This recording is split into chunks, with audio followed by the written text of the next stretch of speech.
I'd like you to take a second and think about a habit you have. All right, got it? Now I would like you to consider whether this habit pushes you to be the person you want to be. A little deep, but Aristotle says, "We are what we repeatedly do." Excellence, then, is not an act, but a habit. I am thrilled to be sharing with you a book review on The 7 Habits of Highly Effective People by Stephen Covey. This has been one of the most influential books I have read, and I would recommend that everyone crack it open and give it a chance. It's a bit of a longer read and requires some real self-reflection, but I found it to be so influential in my life. I even wrote a personal mission statement after I read this book, something I never thought I would do. So this book is composed of 7 habits, as the title states. That seems to be an author thing here, state the obvious.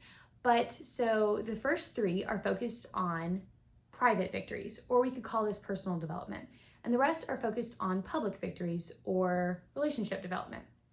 I'm going to be focusing on the first habit because I found it to be the most eye-opening, and also it's the best building block for the rest of the habits. So the first habit is be proactive. This habit covers the idea that between what happens to us and how we react, there is a space. And that space in between allows us to decide how we are going to react to what is happening to us. Or put more eloquently, between stimulus and response is our greatest power, the freedom to choose. Man has the freedom to choose. Covey talks about the courageous life of Viktor Frankl, a Jewish psychiatrist who was imprisoned in the death camps of Nazi Germany. It was during his imprisonment that he realized that there was something his captors could not take away from him: how he reacted. He decided that it was in his power to decide how everything was going to affect him.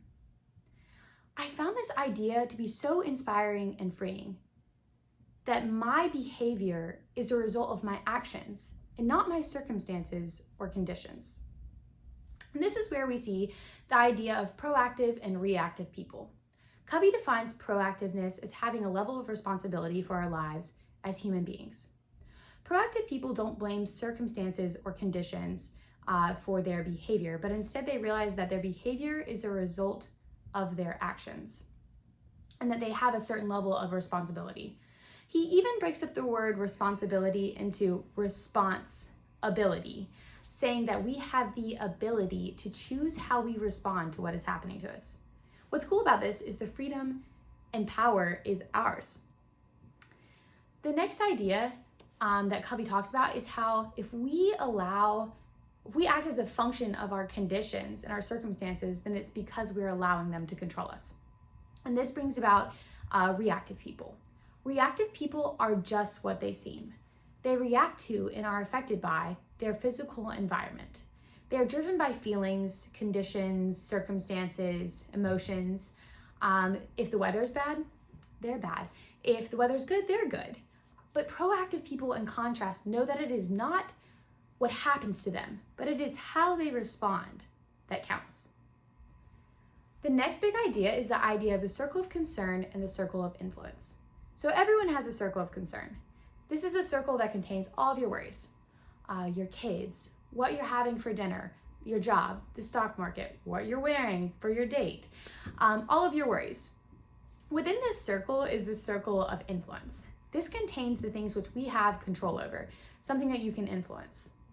And outside of that circle are things which are out of your control.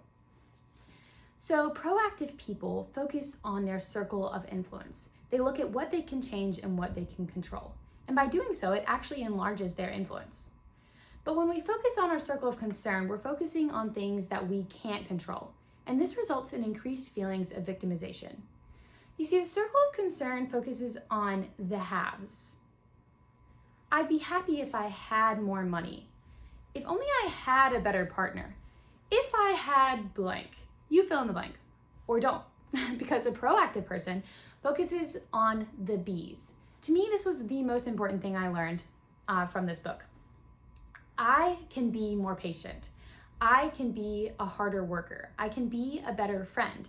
It doesn't matter what my circumstances are, or it doesn't matter if the person in front of me in line is being impatient. I can be more patient. That is within my control.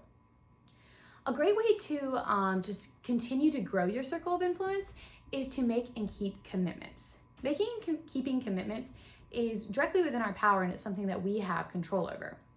And when you make and keep commitments, you are building the basic foundation for self-control and responsibility. The first place to start is with yourself. I heard it said one time, if I broke as many commitments to my friends as I did to myself, then they wouldn't be friends with me. So that's something to consider. So keeping commitments is a great way to enlarge your circle of influence and directly take control of your life.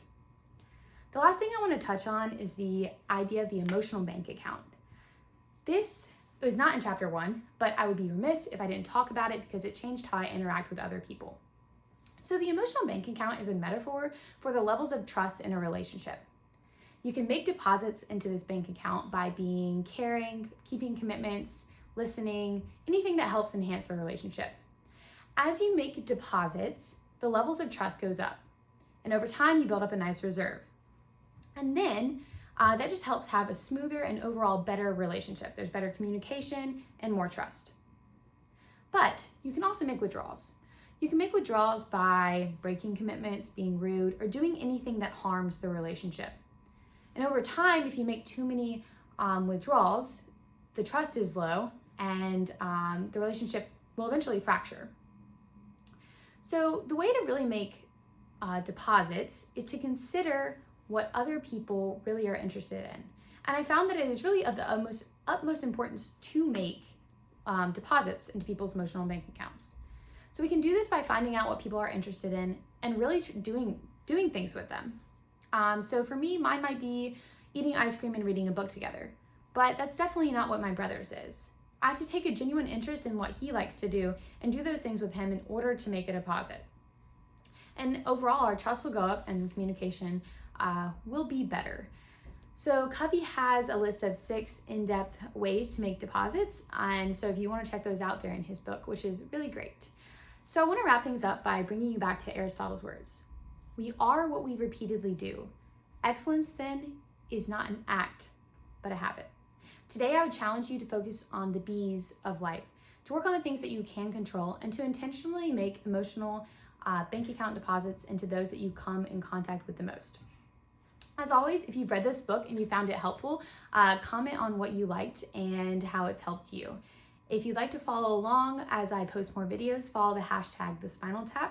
And until next time, happy reading.